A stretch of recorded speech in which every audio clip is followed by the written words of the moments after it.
HR transformation is not HR transformation. It is business transformation.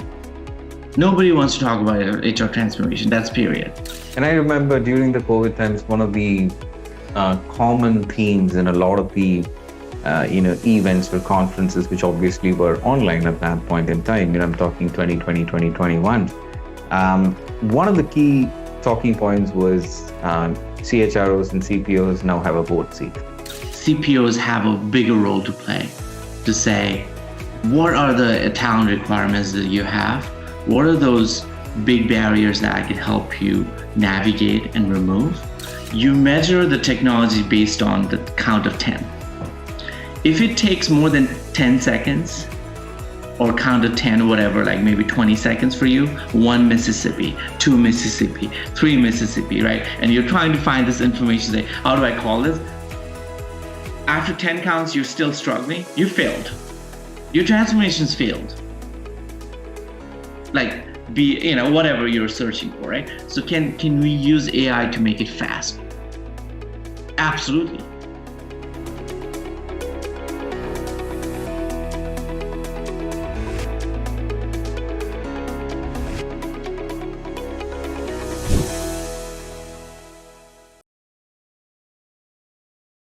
Hello, everybody. Welcome to yet another episode of Hyreo Rise series of podcast. I think 2025 will go down in history as one of those years where you've seen a lot of tech transformation across verticals, across functions. HR obviously is not an exception. So you're going to see a lot of projects coming around the transformation side of HR and HCM. So today I've got a very, very interesting participant, interesting guest on our podcast, Kamal Pradhan. He comes with around 2 decades in HR, HCM, consulting, C-suite advisor, currently heads technology for HR systems at Signify Health. But more importantly, I would love to talk to Kamal more about his experience doing transformative projects worth millions of dollars in the past. How does the audience come to know more about how these transformation projects really, given the kind of ROI that businesses have been looking at? So welcome to the episode where we're going to talk a lot about the unlocking of tech ROI in terms of transformation projects in HR. Welcome, Pradhan. Thank you so much for joining us. Thank you, Arun, for having me here. What an exciting time. Changing times. Every day we see news that impact us in so many different ways. And more than ever, I think HR transformation has been a topic that organizations cannot ignore anymore. Really happy to be here. Thank you so much, Kamal. I think, transformation, we've had different cycles of transformation in HR, I think in the last decade or so, since I've been following this area for the last decade or so. We've had different waves of that. And one of the common things that I hear when I talk to transformation experts or I talk to functional experts who leverage transformation as a tool is this fundamental question of ROI. So let's start with the basics, Kamal. The first piece that I would like to get your thoughts on is, how do you define ROI for HR transformation, right? What qualitative factors or quantitative factors essentially enterprises look at when you're really defining the ROI itself for a transformation project? It's a loaded question, or I don't know if I have an answer for that. Let me start by saying, every company that I've kind of worked with, let's use a public company, for example.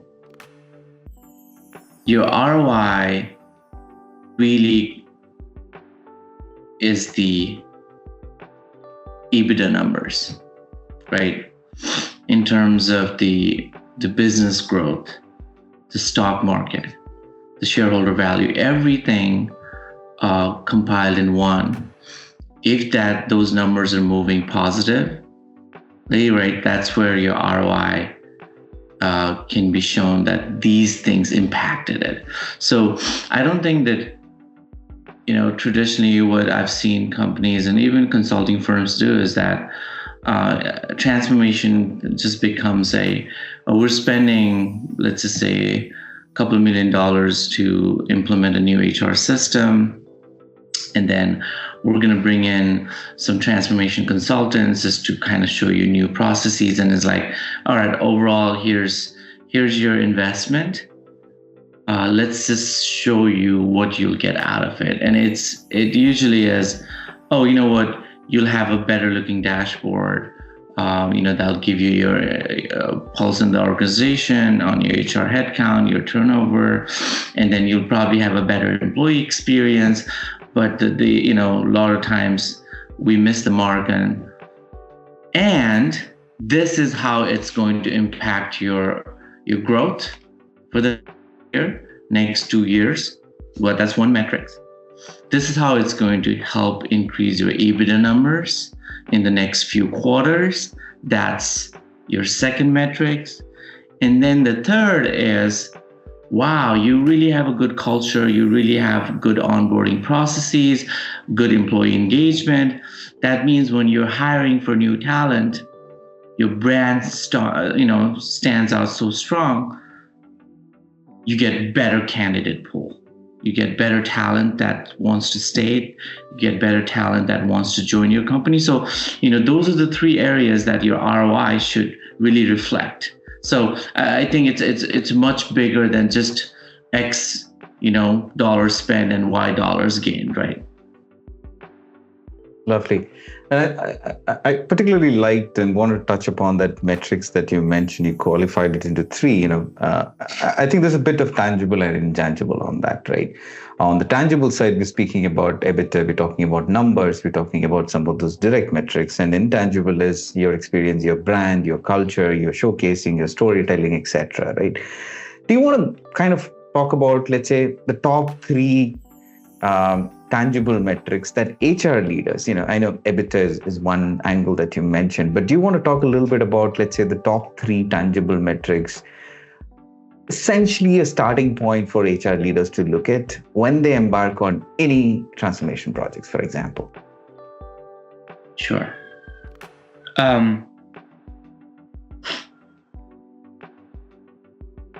How's the just talking about, I think that, yes, you did mention separating the employee culture and all of those pieces, right? But the ROI I look at is, it's not just cost per hire, right? Truly around how do you, have a employee engagement number that matches not just the cost per hire, but overall your cost of the overall investment that you made, from a productivity standpoint. So a lot of times we see that, it takes, let's just say, $500,000 to bring Arun in as an employee. Put that number aside and see every investment you made in your 401k from a benefit, your health insurance, right? Corporate benefits, your payroll run cost, your cost to run all of your HR systems and licensing, the HR headcount to manage the employee. So all of that cost, you can bucket it in one area. So your investment on the employee, and then the amount you're paying, right? True. So those are the two things you can say, all right, how much are you really getting out of it? So now comes the EBITDA numbers to say, oh, you had the profit and the loss and everything. So here's your net amount that you made. Look at that correlation between it. So that is a very simple math you can say, right? To say, from the point we started the investment, you have that exact number to say, each employee headcount, obviously you have different levels, but if you average it out, we're making about $50K in terms of company profit after doing all the math. From the time we did the investment of transformation, 2 years or 18 months down the road, we're up about $100K. all inclusive, Sure. right? I mean, it's as simple as that. But obviously, you can't just say, humans are numbers, but there's more to it. Companies are brand. It's not just the financial, right? But they do matter. But I think that's where you start, and then you can kind of, I would say, uncover. Okay, the math makes sense, but where do we stand? Like I use companies like Netflix as an example. And I'm deliberately being like, not using Google or Meta, in terms of, I think we've seen they're very similar, but they have unique features. Obviously, they're, got competitive, but Netflix kind of stands out. And you want to be part of a company like Netflix. You say, oh, we're not just, joining a company that just, creates content. Their brand stands more than just the content itself. So example, we just saw them launch Netflix, I want to say experience studios in the US. And I think they're doing in Japan and others where, you have a show, but you can get that experience going to the place, right, in the mall. So I think the creative nature of that company shows that pulls in the candidates, say, oh, I really want to do this, that ties with my passion. So you have the numbers, that the shareholder value, you can see last 5 years, Netflix done really well in terms of the stock market. Oh, and then the culture side, Netflix done even better. That people. So I think that, I know you did ask me about the tangible side, which I kind of shared, but they're so intertwined. But that's the way I look at, I think, in terms of true transformation making sense, right? HR transformation is not HR transformation. It is business transformation. Nobody wants to talk about HR transformation. That's period. Yeah. I think you nailed it there, Kamal. I think, and this is something that I truly believe in. So if you're really talking about HR transformation, it's not a process transformation. It's not like hiring a consultant and trying to change a tool or maybe install a couple of tools, but it's fundamentally the difference starts from how the brand is perceived in the market. What are the business goals against which this is going to be tied up to? And that you can, of course, measure with EBITDA. And as you mentioned, cost per hire and what's the kind of direct impact it creates on my revenue, let's say 18 months or 24 months from now. But I truly agree with you on the fact that HR transformation by itself versus business transformation, of which HR becomes a part of. There's a huge difference in the way we are looking at it. And because we're talking about that, one thing that comes to my mind is in some of the projects that I've been involved in the past, what we've seen an initial a model that we set up.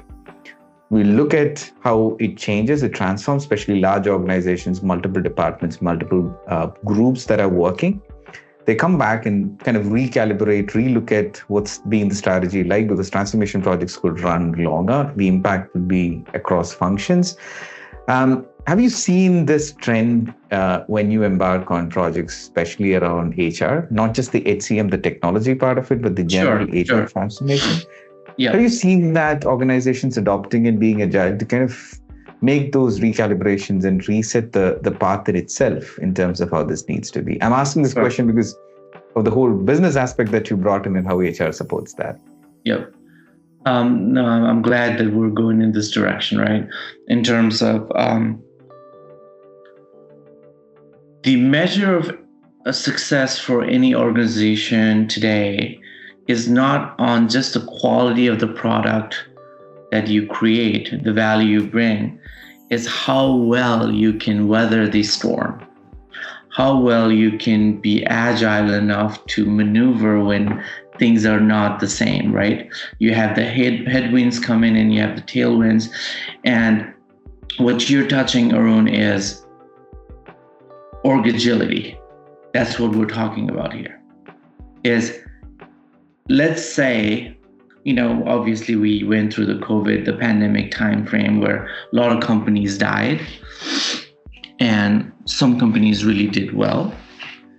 And now we're looking at a global trade, I want to say storm, going through, I would say, transformation, right, on how the world order changes in terms of trade aspects. So now companies have to maneuver around these difficulties and challenges as one team.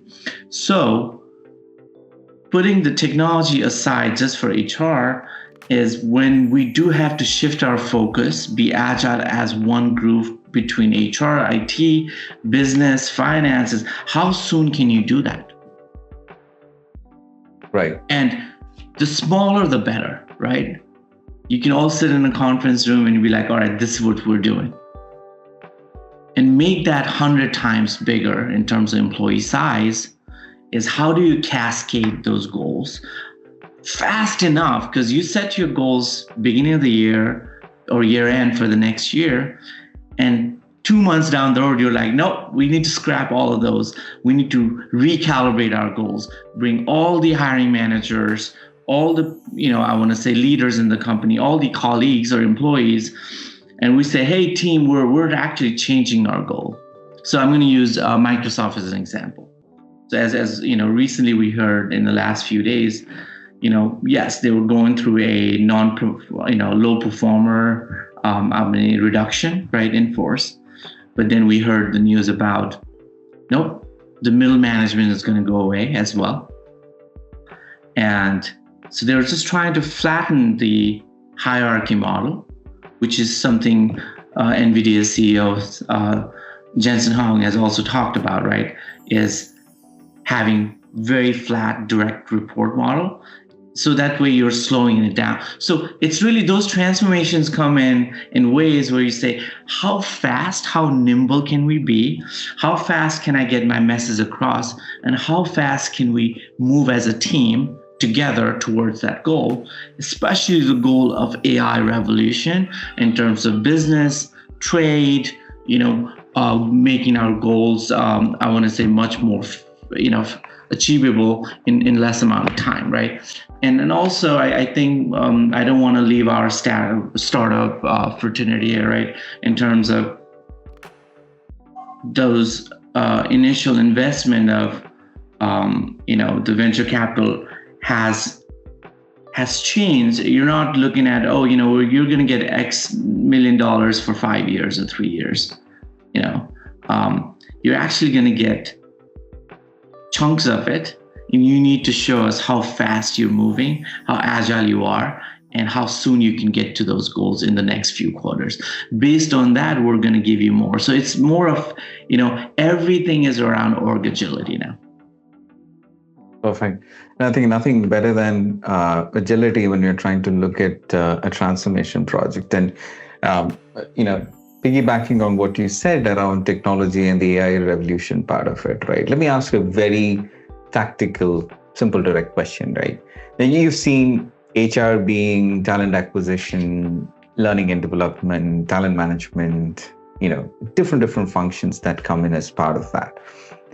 If I was, let's say, doing, viewing my entire org and trying to be transformative in nature, and if I'm going to kind of take up projects in transformation in the HR side, as a person who comes from that background, where do businesses see the highest ROI? Which functions within HR have you seen direct, measurable, tangible plus intangible benefits coming through quicker and faster? I don't want to exclude all the different groups that contribute to this, right? In my mind, and what I've seen for the last 15 plus years is it's truly the partnership between the talent team within HR and the business. So they have the biggest, I want to say, impact on how do you bring in the right talent? How do you keep the right talent? How do you develop the right talent in terms of succession planning? They have the biggest thing. So it touches learning and development, skills improvement, talent acquisition. That's the most important function. And the other functions that contribute to that is, I want to say, the HR business partner model, right? Is Yes, HR has always been part of policing and telling people, especially like from the last 60, 70 years, to say this is how you should be doing your job. These are your don'ts, right? To say how do you treat people with respect? How do you kind of not break code of conduct and things like that. That still stays within HR, but that is not a productivity measure. That is not the things that you're asking about. Is yes, it stays there, but then the focus are these two areas of talent and business partnership on where are your goals? What are the goals that we can help you with? So HR's job is more around removing the obstacles. If you have a non-performer, obviously you need to address it. If it's not the performance improvement program, it's a culture. If someone's a culture killer, right, you got to remove that kind of I want to say behavior. Take care of that sooner. So that's why I bring the HR business partner in. Also knowing the business growth and strategy and where to bring in this talent, right? So those are the things I look at as the highest movers. And I think the other area I see is that chief people officers, right? Not just thinking in silos that my area is people and culture. Nope. That silo has gone from pandemic timeframe. Chief people officers and CFOs and CEOs, they're all part of one team, right? And CPOs have a bigger role to play to say, what are the talent requirements that you have? What are those big barriers that I can help you navigate and remove so that we're heading in so speaking the business language, knowing all of those and bringing your key talent individual. And then obviously HR technology comes in to enable that talent, systems come in, right?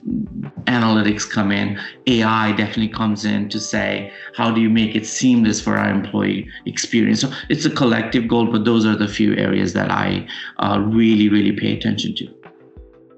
Right. And I remember during the COVID times, one of the common themes in a lot of the events or conferences, which obviously were online at that point in time, I'm talking 2020, 2021. One of the key talking points was CHROs and CPOs now have a board seat. People made it happen when this whole pandemic struck, and it happened because we were agile enough to move people, and people strategy fundamentally shifted from that point. And I agree with you, and I kind of get that feeling that if you're talking about talent as a function, and you take talent acquisition, talent management, talent training, talent planning per se, those are fundamentally aligned to the business, and that's where it's going to make sense, right? Now, the other aspect, which kind of you touched upon a minute ago, was on the AI revolution. I think two aspects that has been worked on by many companies in the last 3, 4, 5 years. How do you use AI? We're talking about machine learning, we're talking about generative AI, we're talking about multiple forms of evolutions of that AI, which we're seeing at a rapid pace today. And the second one was about data. Because one of the problems that we always faced was there's a lot of data, but there's no insights. Mm-hmm. HCMs have data, other tools have data. There's been a lot of data, but there's no insights coming out of it. So I want to pick your brain on two things. One is, how do you think AI as such is going to impact transformation projects in the year to come? And how much of that, when you look at it from a data analytics perspective, is something that organizations are going to chase? I want to put it's a reality, right? So a lot of times we see half of the, or more than half the transformation projects fail, right? Be it McKinsey-led or you can't blame one area, right? But these projects fail because of lack of alignment, lack of goal clarity, and different things. So now you're adding AI to it. right? So you're already in a bad, hard space, difficult space. Now you bring in AI, which is kind of growing and in its own pace, actually too fast than people and the technology and obviously the organizations. So the two aspects that I could touch on is the org agility, the transformation space. You can use AI to expedite that the right way. What do I mean by that? So the first thing is, you bring in a team that can help lead this transformation for the, let's say, 12-month period. You can use the AI pieces to, I want to say 3x or 5x the speed to do simple things in terms of, I want to say, when you do implement an HR system, right? We talk about agentic AIs and things like that. If you can embed that, you don't have to have humans do that. That's the mundane tasks, right? And the piece you talked about is there's too much data in there.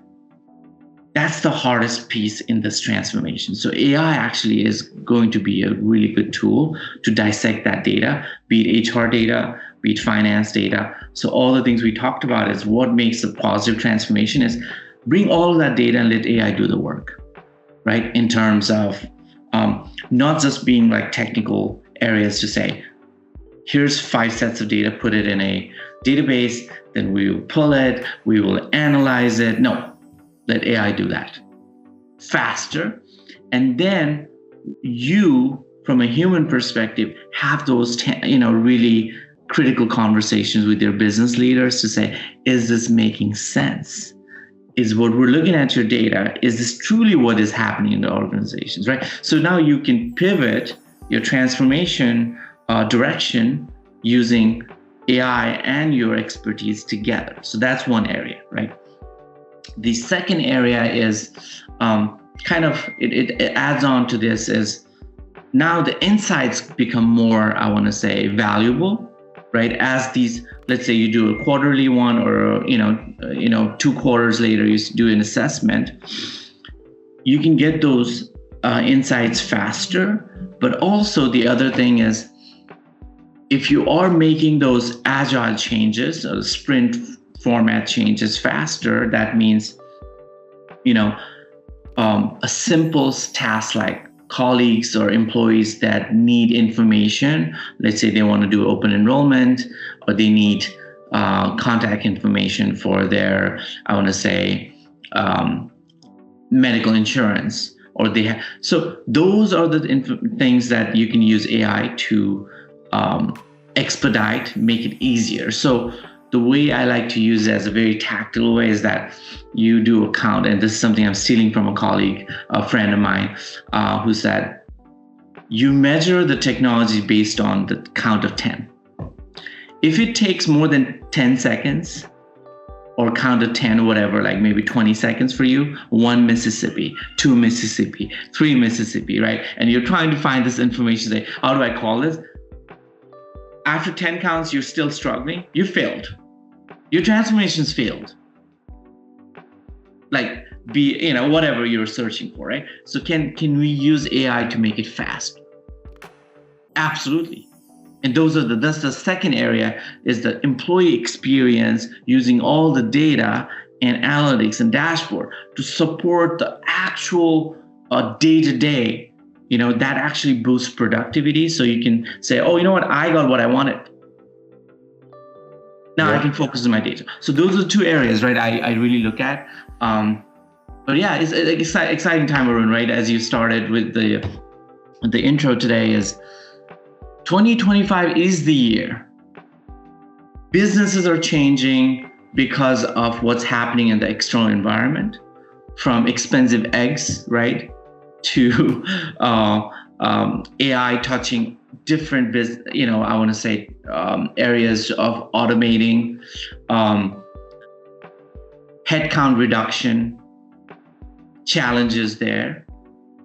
So who actually will help businesses navigate these challenges? Obviously, CFOs are key. CEOs are driving it. Now, the seat at the table of chief people officers, which was not given by choice, it had to be done because of the situation, right? Now is the time HR brings all of the different things that we talked about and says, I'm going to help you navigate this from talent, from employee experience, and then let's focus on the business, right? So those are the things that I'm really excited about, when it comes to 2025. I think that's a wonderful way of summarizing that. And I can't ask for more, Kamal, when you spoke about the impact of AI and how data can be used. I'm in full agreement with that. A lot of times, in my little experience, I've seen transformation projects failing. You said 50% of them failing. Many of them fail because of, I think, the gap between what the business wants, what the current technology is capable of, and that's completely isolated, or your data in silos is not essentially feeding those systems in the right way. And hence, a lot of these transformation projects essentially got stuck. But with AI, today we're talking about possibilities which are, we talk a month later from now, Kamal, the technology has completely shifted. So as long as we may be able to make sense out of the pace in which we are moving in terms of AI, I think transformation projects could be, vastly a part of what we might be doing on an ongoing basis. 2025 might be a great start for that. Absolutely. And I think, there's a lot of, with change comes anxiety and obviously there are things to be concerned about, but fear is not going to help us, right? So really looking at, even let's just within the HR world, is not adding headcounts to do those tasks. Obviously making sure your HR workforce is more technological savvy, from a strategy standpoint, and say, hey, where can we plug in this right tech? Obviously looking at privacy and security first, right? And saying, let's have these agents serve our employees better. So then you focus on the value you bring to the business side. So I think that's one area. The other area is on the business piece. If you're a technology company and then, you really have to make that difficult decision that Microsoft has to make right now, is that, AI actually can help with a lot of the coding. So we may not need the middle managers. We may not need even the amount of coders we, needed. So how do you help as HR, guiding these teams, right, that are navigating between technology and people? So, but you got to learn to do that first within your own teams before you try to help others, So I think as HR members and practitioners, we need to really start fast and get on, board with the technology side. And this is the time. 2025 is a great start if you haven't done that yet. The good news is last 2 to 3 years, there's been a lot of progress, as you mentioned, in terms of privacy and security. NVIDIA and Cisco is now in partnership, creating AI, I would say, warehouses, right, that gives you a bundle to keep your data secure and all of the different things. So, you need to know what all those mean and how you could leverage it, right? So with that being said, Arun, I think this has been a really great conversation. I really appreciate you bringing in the right topics and, from traditional HR side to the evolution that we're going through. Absolutely, Kamal. I had more questions that I had, but respecting the time, but lovely connecting with you today, Kamal. And thank you so much for joining us. Let's see if we can do a subsequent conversation later this year and we touch upon, really see how much the transformation world has changed with AI coming. And would love to do that. But for the time being, thanks everybody who've joined in. And thank you, Kamal, once again for being part of this. Thank you for having me.